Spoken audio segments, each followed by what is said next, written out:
What's good, everybody? Y'all know who it is. It's your boy, Kenneth Clark.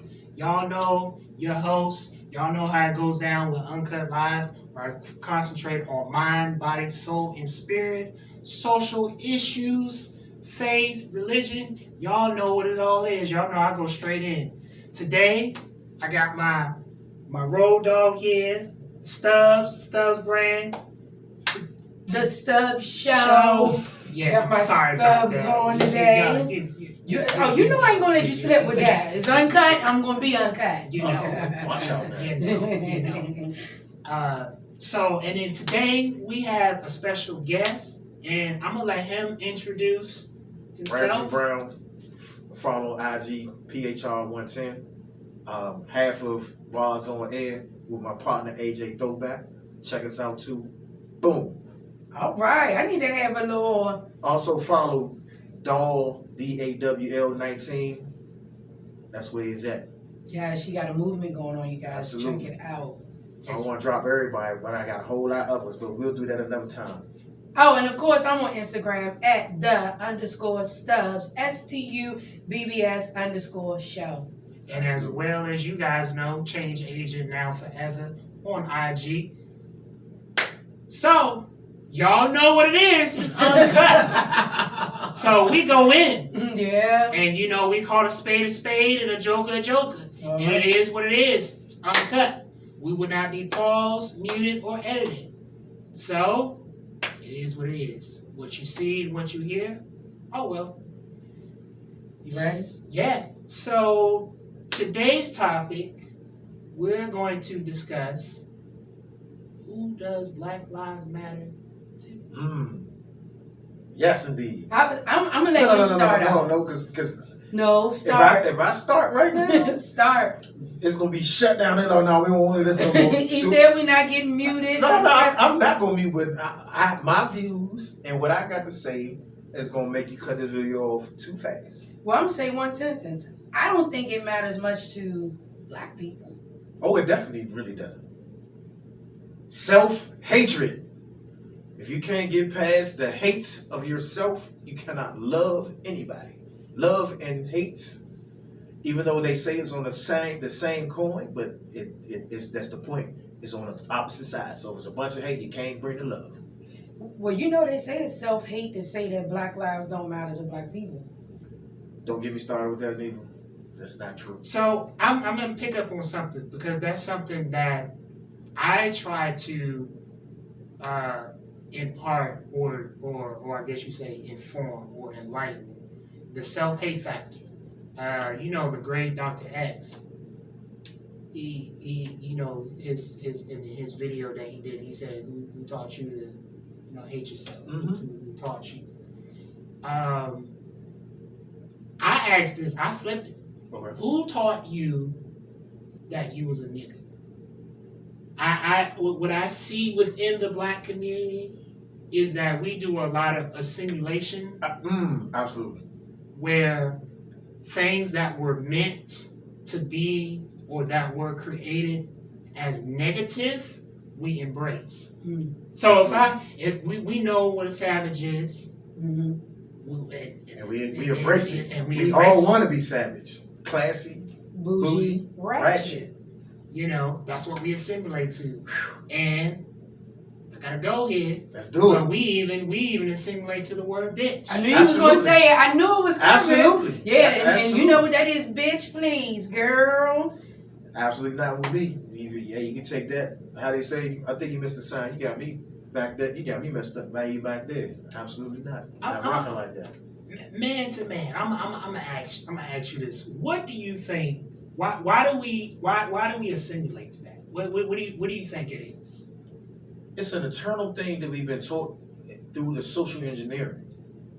When we school socializes us to accept trash, and we grow up to be weak. The school teaches us. I love the teachers, so please don't take this the wrong way.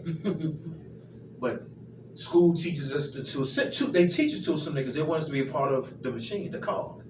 So school says, don't be different. Be a part of. But It tell you, be different, be great, but don't be different and greater than the This machine. box. Yeah, this box we putting you in, because you know you gotta go to work every day. You gotta get this paycheck.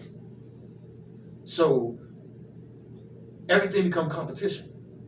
So now I gotta always one up you just because that's how I'm socialized. I'm assimilated. Dr. King is a great leader, but I'm gonna say this. Dr. Chicken Wing, speaking to Brother X,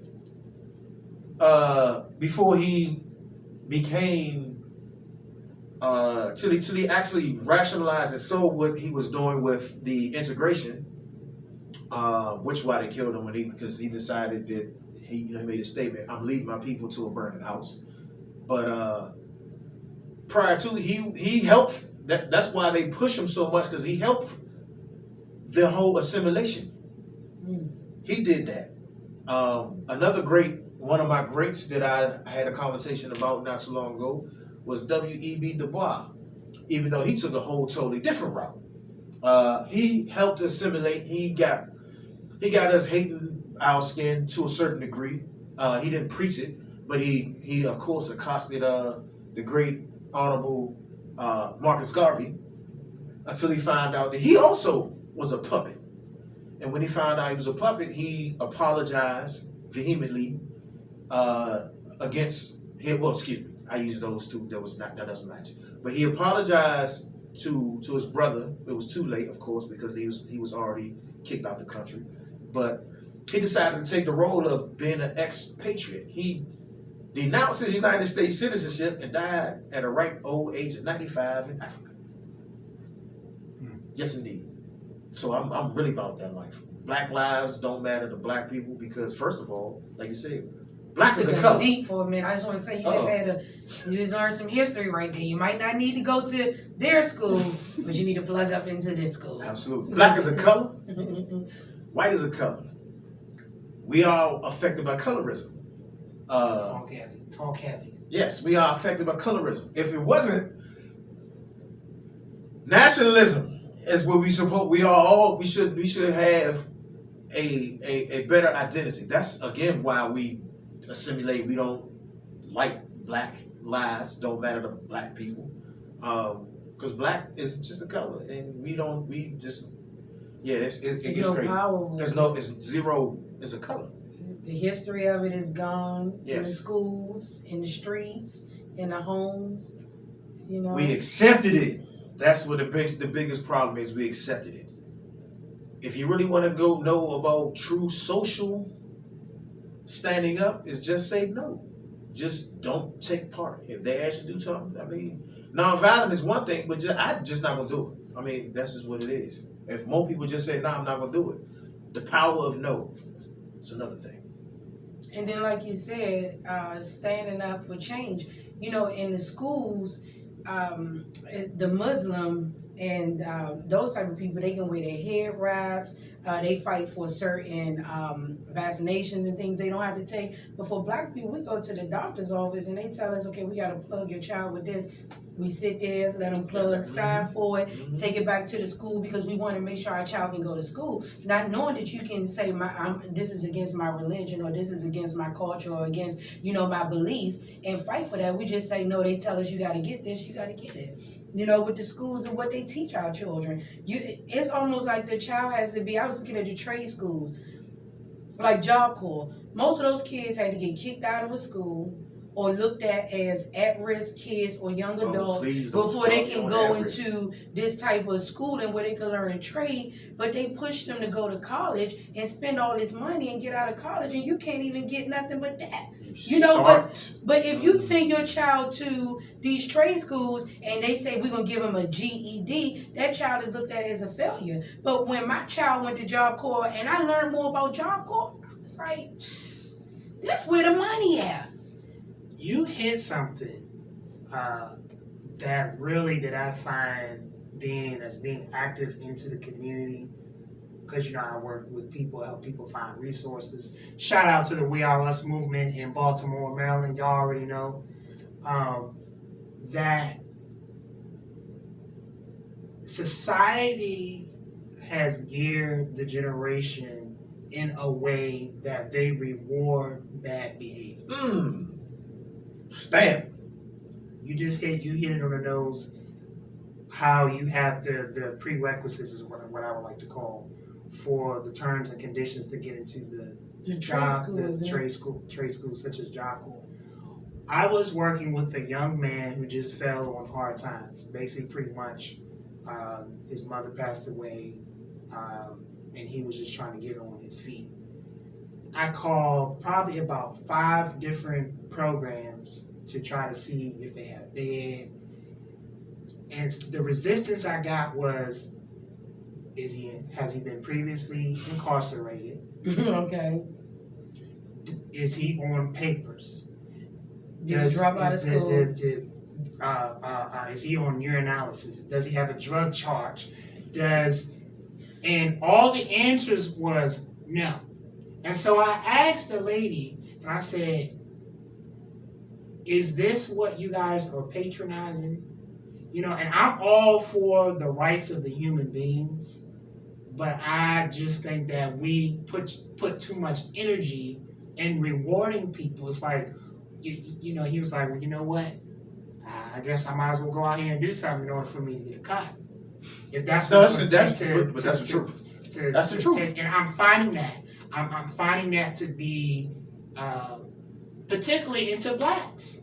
We have institutional oppression where it's, you know, unfortunately it seems like we're in the dumbing down of society, where and particularly when it relates to men, black men, black men, you know, for whatever reason, and I see it as a more of a spiritual thing, because the devil knows the seed of the black man. He knows what he's been called to do, and so that is why there's a constant war. You get what I'm saying? You know, there's a war. There's a war where he's gotten into the minds of us as black men. If I walk past you, I'm mean mugging you because I think you a threat. I'm mean mugging you. Instead of walking past you saying, what's good, bro? You good? Socialize. That's what I'm saying. It's socialized to do that. So because, you know, I'm always playing devil's advocate, if black men are a threat to one another, is there some type of understanding to why they're a threat to maybe white officers, and that's why they shoot you in the back? You know, do they have black men are a threat to be existing? Period. Not gonna go there. Leave it alone. But yes, black men are a threat. Because I don't want to be labeled a hater of females, but you wait. Now I want to know, what were you going to say? Well, I'm because you know I'm a Sparkster. I'm a Sparkster. He ready for the truck to get something started. There is, I'll say it for you. There is this wave of feminism to emasculate. Yes, that's why. The man. Yep, absolutely. That's what it is. And for the record, because I represent everybody, I ain't gonna call these particular movements out, but I will say that I'm actually working on a thing called Open Letter. Okay. And I do something on YouTube. Y'all go to YouTube and check me out. Plug it. I do something called Open Letter, and so it's like different discussions, and I'm creating a dialogue about where black men are trying to find their place. And what I'm seeing is, because I have been put in the middle of both of these things, I've seen where I support my black women. Oh, absolutely. 100%. Here we go. I'm going in straight like that. You get what I'm saying? I do too. You know, when I see my brother out of place, brother, hold up, I'm checking him, I'm plugging him. But then, you know, I gotta hit y'all with the butt. Here we go. I have been on the other side where I have noticed, as I'm fine with black women taking their position and being all that they're supposed to be. I wouldn't be here right now. Of course. Without the. Well, somebody was out of line, the- a woman was out of line. But there are a lot of women that, because I'm involved with all the different. Come on, get it out. All I What want was to it? say, Go ahead, I'm go gonna ahead, plug bro. this. Society wants to replace the black men with hyper-vigilant feminist women. So the women can emasculate. Again, I love black women, but I'm not down with the emasculation of men, and the again the hypervigilance. It's just like the whole like I definitely don't like chauvinism. What I mean by that is we get the game twisted by thinking that women shouldn't have a particular power. And what I mean by that is we have roles, and in our roles we have responsibilities. Mm-hmm. The thing is, the roles are being crisscrossed, responsibilities are changing, and it's just like, women say, I want an old-fashioned man, but the old-fashioned man was able to go to work and provide where the woman wouldn't necessarily have to be at work. But Right. now, if Me the Too woman, becomes me too. 3. Yeah. So now it's, 5. More like 5. yeah. Yeah, I mean that too. I mean the see that's a whole. We're not gonna. Well, I hope we're not gonna get too economics, because the one thing I'm gonna say is Trump nor Biden going to save you with your money. Only you can. But Trump might get you a little bit more. That's next week. That's next show. That's next time. But I want to go back to this. Have women been forced to do the man's job? Nope. No, wait a minute. So let's say this woman, if she believes in the old school ways and rules of living and those, how everything goes in a household and the man is the lead. And let's go back to when the men were being stripped from the home, taken from the home, removed from the home. Oh, this is another topic I'm going to talk about. But when that happens, the woman now has to pick up his job. So then maybe she had a friend who came in and helped. And I get what y'all saying now. And this friend wants to be 100% the man in her life. And now they have this bond. And now we have 5 children seeing this bond. And these 5 children now are growing up, whether they boys or girls, to think that this is right. But a lot of women just were forced to take the man's job. And because men allow themselves to be stripped in so many ways, because we have a lot of, you can't say that it's our fault. No, we didn't say we never didn't Men said aren't standing up a lot of times to do their job. So the lady is left to do his job and her job because the village was only 50% anyway. So now it's gone. You said the proper thing, the village. Now that is the problem. The problem has the man has been excommunicated out of the village, is what I'm saying. So when you're saying that the women are forced to do the man's job, I still don't. That's a whole other discussion. But there's things that has to be taken care of because it has to be taken care of. And when again the oppressor particularly attacked the man because he knew that's where the structure was based on. Right. They say that in Kemet that the women was the head of the family. I'm not going to disagree, but it was the lifestyles. All like people don't understand the lifestyles of the duality of a relationship. When it comes to the type of things that happens in a relationship, you can almost say that the women are stronger, and it's not about physical strength.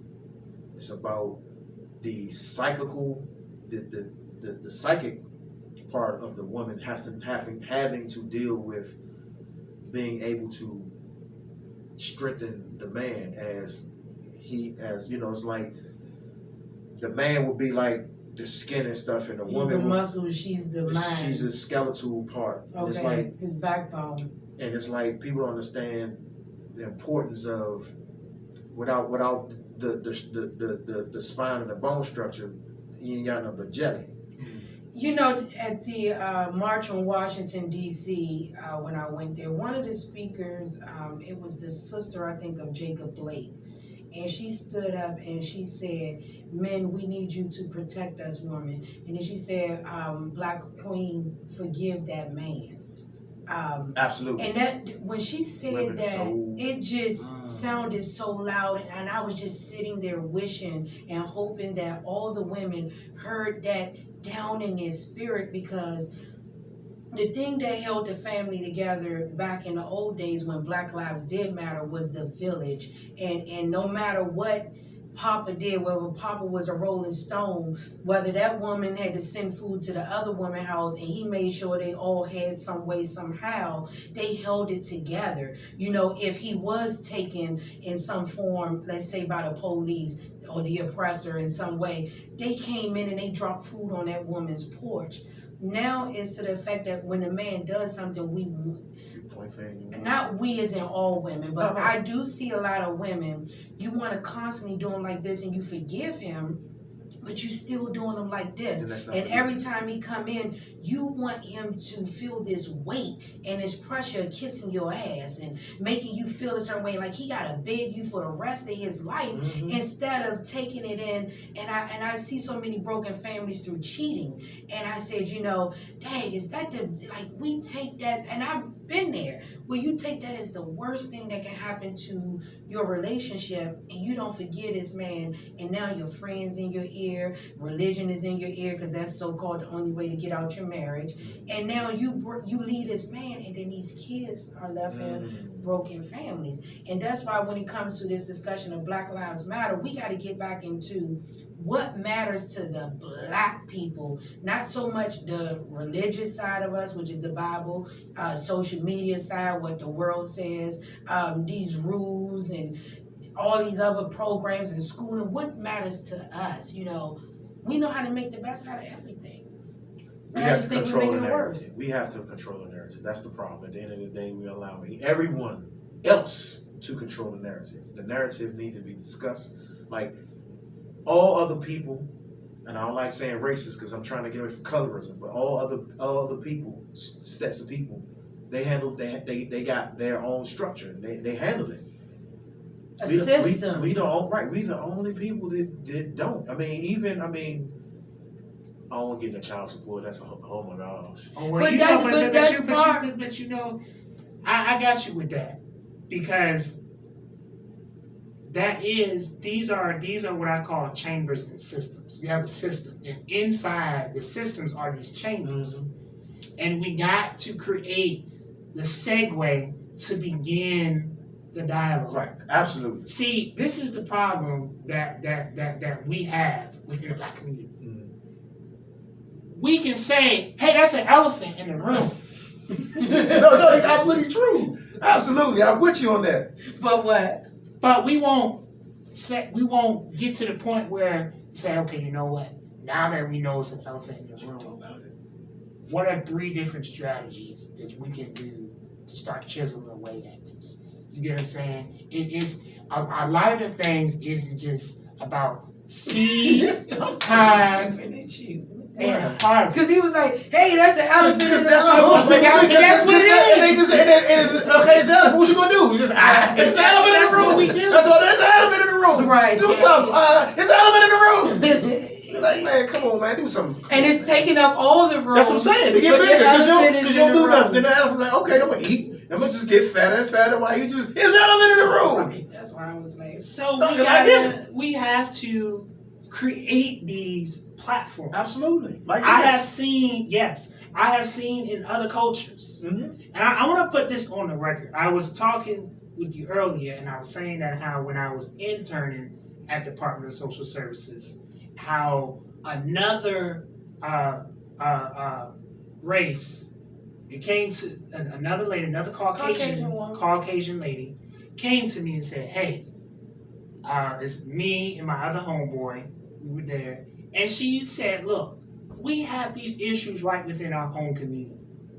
We have the drug drug issue. We have the domestic violence issue. But what I need as you two black men to be able to keep doing what you're doing, because you're gonna be you're gonna be the ones to help bring that change. I want us to get into a place whereby we, like we said, we gotta stop just saying it's an elephant in the room and start creating chocolate blocks and say, hey, this is a chocolate block. You hit one thing right there. Self-hate. That is big. And self-hate happens because of identity. Right. We have lost our identity. We assimilate. Dr. Chicken Wing. We assimilate, and we got to get out of that.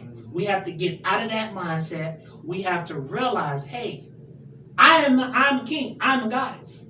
You get what I'm saying? We don't have to allow what's the poison that's being put there. We don't have to take. A lot of people carry the poison every day. They get up, they swear by it. Yes, but I won't get into it because I know you know about the poison. It's one of the greatest. It's been making money for years. They give them out for free. It causes wars. You know, people studying when they get out. I see black men on the train with it, and I be saying sometimes you are a god. Like, it's good for your morals and teach you respect. It's a good book, but I'm not gonna. I'm gonna hit on this because this is what I do. I teach all the young black men and black women that they are gods. Straight up, they are gods. And that despite what the masses, what the oppressor puts, we have the social engineering that you mentioned earlier. That's one that afflicts our mind, that afflicts us to get us bewitched, to realize we haven't realized what our DNA is, who we are as individuals. And so we got to go back to number one, we got to go back to purpose, identity. Purpose, identity, and when you have purpose and identity and you realize just in those two, everything else can start to fall in line. And most importantly, Black lives gotta matter to Black people. Yeah. And we have to, in all that we discuss and all that we said is that we have to start developing. We gotta start developing, we gotta start recognizing, we gotta start putting more action, because everybody has an opinion. We all got buttholes too. And you're both stink. You know. But that's true. I told everybody in there, everybody's saying, oh, this is how we can resolve this, or this is how we can. So let's take all these opinions and put them to action. We got to stop talking and start doing. Provide solutions. Thank you. Be solution oriented. And for the record, I got to say this. Regardless if the government does what they do, Democrats or Republicans, we have to take charge for what goes on. Period. I don't give a hill of beans about the Republicans. I don't give a hill of beans about who's in office, because guess what?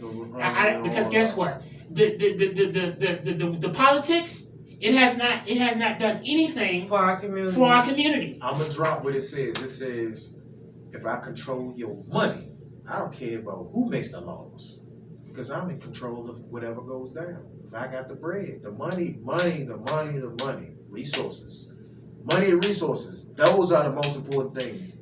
Period. And if Black Lives Matter, we gotta worry about our finances. Stop supporting all these large companies. I see people spend $2,000 to $5,000 to $10,000 on a brand that doesn't give a damn about our community, and then somebody says, hey, can you help or grab this and support me? And you like, nah, but you go get a t-shirt that's got one little small symbol on it, $2,000. Some of the t-shirts ain't even got the name on it. We have to care about each other, put our money in our community. How long does it stay in our community?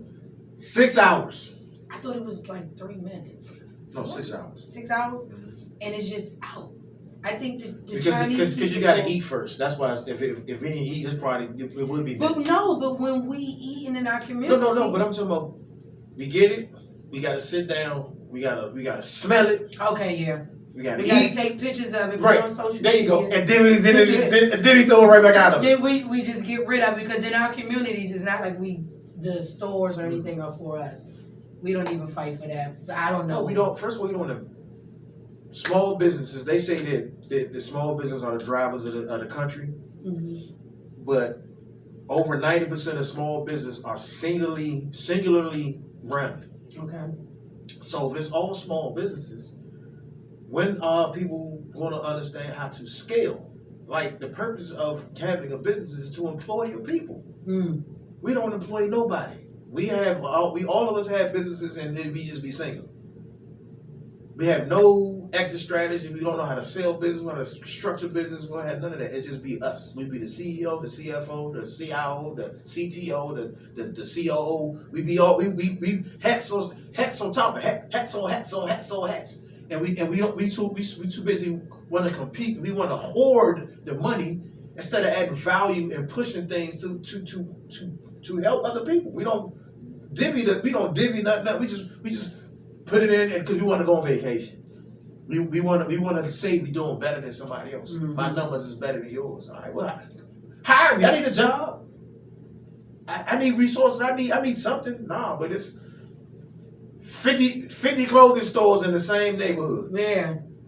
And selling the same stuff. Yeah, and none of them decide like, why don't we work together? Why don't we? It be 20 of us and we start employing people and we become a whole corporation. Because we got to first learn how to get into one car and let one person lead to take us somewhere so that we can,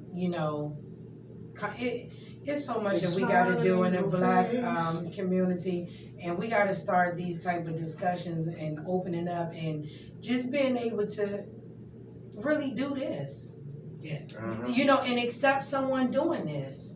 Because every time we bring up issues in our community, we're looked at as bashing our own Black people. But I really don't know any other race that can fix Black people. Only people who can fix, you have to fix yourself. And I don't want to go in it because people, y'all will be mad. Stop chasing Jesus. Go for the God. Because like you said, we are all gods. We are all creators. We have the ability and the mind and the heart to create. Use it. We don't want to do it. When he says stop, we looking out. We keep looking. Come help me. When you said stop, chasing this Jesus. When you said I did this. The camera should have just said zoom right on there, because people get mad at that, but that's the truth. If you putting your hope into their other people, Jesus, it's a spiritual connection because our ancestors, they made it through a spiritual connection. I just really never saw them doing the things that. I'm gonna tell y'all because I know y'all like to inbox. If that's what they do. No, that's cool. No, they gonna inbox him. We don't give away. Hey, listen, y'all inbox me. So let me tell y'all. Number one, it's found in the very Bible. It says that greater is He that is within me than he that is in the world. That's one scripture. The second scripture says, "Ye are of gods." Okay, and then. The other one, we are made in the image and likeness of Him. We have charge and domain over our very being. And a disclaimer.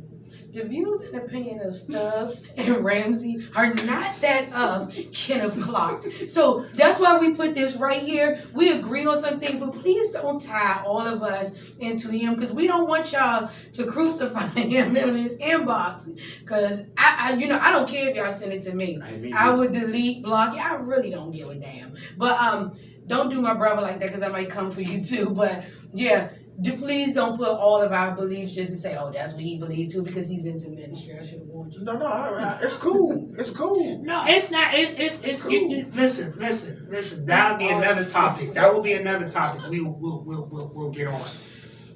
I know specifically that everything that has been discussed, very, very, very most has been it. and is the truth. We are God. We are God, and that's it. That the Bible says it, and those who y'all can take it with a grain of salt or whatever it is, what it is. It's uncut. The infinite is here. It's here. That's why I was like, why are you looking there? You skip over here. It's over here. The mic. What is how I say? What's above is below, and what's below is above is the same. It's connected. It's the same thing. We are the seeds. It's the heavens. The seas. We The are heavens. seeds that they're pouring right into from there. Your spiritual belief comes and bring it out. And what I need for the Christian community to do is stop degrading or putting down stuff that is different. Just because it's different does not mean that it's not right. But you know what? We should do a whole show on that and get into it. All right. So there you have it, folks. It's Uncut Live with Kenneth Clark. You know, this is a platform where people from all walks of life, there is no discrimination. There is nothing. Listen. It's good to have some other panelists here, so you can bridge that gap. People that are educated, people that have a caliber, a background, and a solid foundation, and that's what we as a people have got to start doing. We've got to start bringing our resources together, coming together. I ain't say kumbaya. Coming together means doing just like this, rolling your sleeves up and working. We gotta work. And we got a great work to do. We gotta build each other up, and we gotta do what we gotta do. So those are the takeaway points. Work on that self-hate. Work on that identity. One plug. Joseph Campbell, Hero with 1,000 Faces. Check it out. Hero with 1,000 Faces. Joseph Campbell. Just check that out. I want to plug Raymond Bell, the whole program. Make sure you guys support him. And he does like a Job Corps thing, Trey. Shout out to Job Corps too, because I actually like that program. If your child isn't doing good in school, check that out. Also, the Stubbs Show is looking for female business owners. I'm running a series right now where I'm connecting women. _Stubbs_show. That's it. And then go to weareus.org. If you go on weareus.org, this is an organization of over 10,000 men that are literally in the trenches, of the community.